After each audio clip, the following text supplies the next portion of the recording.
Hello everyone, मैं Ritu Asia global से फिर से हाजिर हूँ एक नई कंट्री की अपडेट लेकर।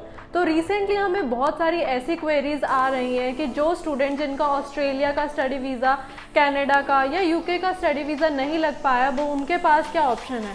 वो एक ऐसी कंट्री में जाना चाहते हैं जिसका स्टैंडर्ड ऑफ लिविंग भी बहुत अच्छा हो, डेवलप्ड इकोनॉमी हो। तो आज हम ऐसी ही एक कंट्री के बारे में बात करेंगे जो है फ्रांस।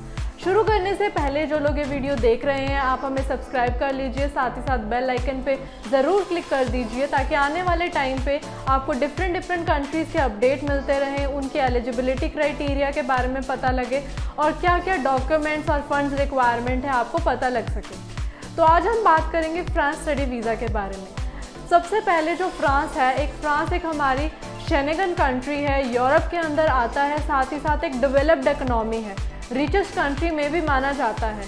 फ्रांस को आप कंपेयर कर सकते हैं कनाडा के अकॉर्डिंग, यूके के अकॉर्डिंग, आप उन लेवल की कंट्रीज़ के साथ फ्रांस को कंपेयर कर सकते हैं। वहीं अगर हम बात करते हैं बेनिफिट्स के बारे में, तो जो स्टूडेंट्स फ्रांस में पढ़ना चाहते हैं उनके लिए काफ़ी ज़्यादा बेनिफिट्स अवेलेबल है। Like English study programmes available है, फ्यूचर जॉब प्रोस्पेक्ट्स भी काफ़ी अच्छे हैं, साथ ही साथ स्टैंडर्ड ऑफ लिविंग बहुत हाई है। साथ ही साथ अगर हम बात करते हैं, डिफरेंट प्रोग्राम्स अवेलेबल है जो स्टूडेंट्स को डिफरेंट फील्ड में जाना चाहते हैं, लाइक गेमिंग का हो गया, अगर ग्राफिक डिज़ाइनिंग हो गया, या फिर बिजनेस रिलेटेड सब्जेक्ट्स में जाना चाहते हैं, तो उनके लिए बहुत अच्छी अपॉर्चुनिटी है। फ्रांस स्टडी वीज़ा के थ्रू वो वहाँ पे जाके स्टडी कर सकते हैं एंड फ्यूचर में वहाँ वो सेटल भी हो सकते हैं। तो अब हम बात करेंगे फ्रांस की एलिजिबिलिटी क्राइटेरिया की। फ्रांस के लिए जो एलिजिबिलिटी क्राइटेरिया है, यहाँ पे 50% वाला स्टूडेंट भी एप्लीकेबल रहता है। जिन स्टूडेंट्स के परसेंटेज लो है, 50% है, उसके लिए ऑप्शंस बहुत कम रह चुके हैं, तो उसके लिए बेस्ट अपॉर्चुनिटी है कि वो फ्रांस में अप्लाई करे। यहाँ पे 50% स्टूडेंट भी अवेलेबल रहते हैं। रेगुलर एजुकेशन एक्सेप्टेबल एंड सभी डिग्रीज एक्सेप्टेबल रहती है। ये नहीं है कि अगर आपने बीएससी करी है तो वो यहाँ नहीं चलेगी, आपको ऑलमोस्ट सभी कोर्सेज यहाँ पे मिलते हैं। जैसे कि बिजनेस रिलेटेड हो गया या टेक्निकल एजुकेशन से रिलेटेड हो गया, वो कोर्सेज मिलते हैं। साथ ही जहाँ यहाँ पे जो यूनिवर्सिटीज़ हैं वो बहुत ही टॉप रैंकिंग यूनिवर्सिटीज़ हैं, स्कूल्स हैं, लाइक बिजनेस स्कूल्स है, you can like Paris school of business है, रेने स्कूल ऑफ बिजनेस है। तो डिफरेंट लेवल के आपको स्कूल्स में मिलते हैं जिसका जो करिकुलम है वो भी बहुत ज़्यादा अच्छा है। तो साथ ही साथ जब आप स्टडी करते हैं उसके बाद, अगर आप एक टॉप रैंकिंग स्कूल के अंदर स्टडी कर रहे हैं, उसके बाद आपकी जो अपॉर्चुनिटीज़ है वो भी बहुत ज़्यादा अच्छी मिलती है। जो स्टूडेंट यहाँ पे मास्टर स्टडी करता है, मास्टर्स के साथ उसको 2 साल का स्टे बैक में मिलता है। 1 साल की मास्टर्स के साथ आपको 2 साल का स्टे बैक मिल रहा है। एंड उस स्टे बैक के अंदर आप किसी भी अदर शेंगन कंट्री में या फिर इन फ्रांस ओनली आप वहाँ रहकर जॉब करिए। जॉब करने के बाद अगर आपको वर्क वीज़ा मिलता है, वर्क वीज़ा के तौर पे आप अपना जो वीज़ा है वो एक्सटेंड करवा सकते हैं। साथ ही साथ जब आप उस पर्टिकुलर कंट्री में रहते हैं, इतने टाइम आप वहाँ रहेंगे, आप उसकी लैंग्वेज को भी समझेंगे। जब आप उसकी लैंग्वेज को सीख जाते हैं तो आपके पास अपॉर्चुनिटी है कि आप पीआर के लिए भी अप्लाई कर सकते हैं after 5 years of legal stay. And साथ ही साथ अगर आप चाहते हैं कि मैं अपनी मास्टर करके अपना और थोड़ा सा वर्क एक्सपीरियंस लेके कनाडा के अंदर पीआर चाहता हूँ, या किसी भी कंट्री के अंदर, कनाडा के या फिर हम किसी भी अदर कंट्री में सेटल होना चाहते हैं, तो वो आप वहाँ से भी हो सकते हैं।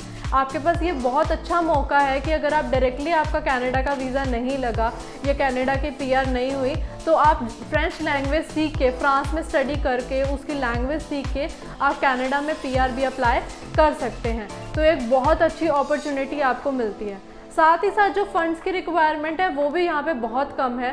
लाइक आपको 1 महीने के 615 यूरो दिखाने होते हैं, तो वहीं अगर हम साल की बात करते हैं तो 7380 यूरो आपको दिखाने हैं, जो इक्वल होते हैं 6.5 से 7 लाख के आसपास, विच इज़ वेरी लो। तो जो आपकी फ़ंड रिक्वायरमेंट है वो भी बहुत ज़्यादा यहाँ पे कम है। आपको ये नहीं है कि बहुत ज़्यादा फ़ंड्स दिखाने हैं, लिमिटेड फ़ंड्स दिखाने हैं। फ़ीस भी बहुत ज़्यादा अफोर्डेबल रहती है। लाइक अगर आप बैचलर के लिए जाते हैं तो 8000 से 9000 यूरो के बीच में आपकी फ़ीस होती है। वहीं अगर आप मास्टर्स के लिए जाते हैं तो मास्टर्स के लिए आपके प्रोग्राम 8000 यूरो से शुरुआत हो जाती है। साथ ही साथ आपके पास ये ऑप्शन भी अवेलेबल है कि आप अपनी जो स्टडी है, फ़ीस है, उसकी इंस्टॉलमेंट में भी दे सकते हैं। लाइक आपकी फ़ीस बहुत ज़्यादा हाई है एंड आप उतना अफोर्ड नहीं कर सकते, तो आप अपनी इंस्टॉलमेंट में पे करके जा सकते हैं एंड रिमेनिंग ट्यूशन फीस को फंड्स में शो करके आप फ्रांस का स्टडी वीज़ा ले सकते हैं। वहीं अगर हम बात करते हैं प्रोसेस की, यहाँ पे जो प्रोसेस है आपका 2 मंथ्स का प्रोसेस रहता है। यहाँ पे प्रोसेस भी बहुत ज़्यादा स्मूथ चलता है, साथ ही साथ वीज़ा का जो डिसीजन है, जो एम्बेसी है वो बहुत जल्दी वीज़ा दे देती है। जब आपकी फ़ाइल एम्बेसी में सबमिट हो गई, एम्बेसी में चली गई, उसके बाद विद इन लाइक 3-4 डेज़ आपका वीज़ा वहाँ से ग्रांट हो जाएगा।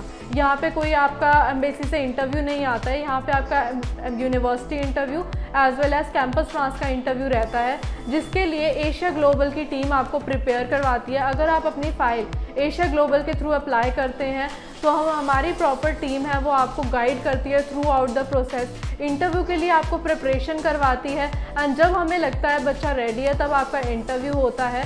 इससे क्या होता है कि जब हमारी टीम आपको प्रॉपरली चीज़ें बताएगी, गाइड करेगी, आपके वीज़ा चांसेस भी बहुत ज़्यादा बेटर हो जाते हैं। तो अगर आप भी फ्रांस स्टडी वीज़ा अप्लाई करने के लिए सोच रहे हैं तो आप नीचे दिए गए नंबर पे कॉल कर सकते हैं।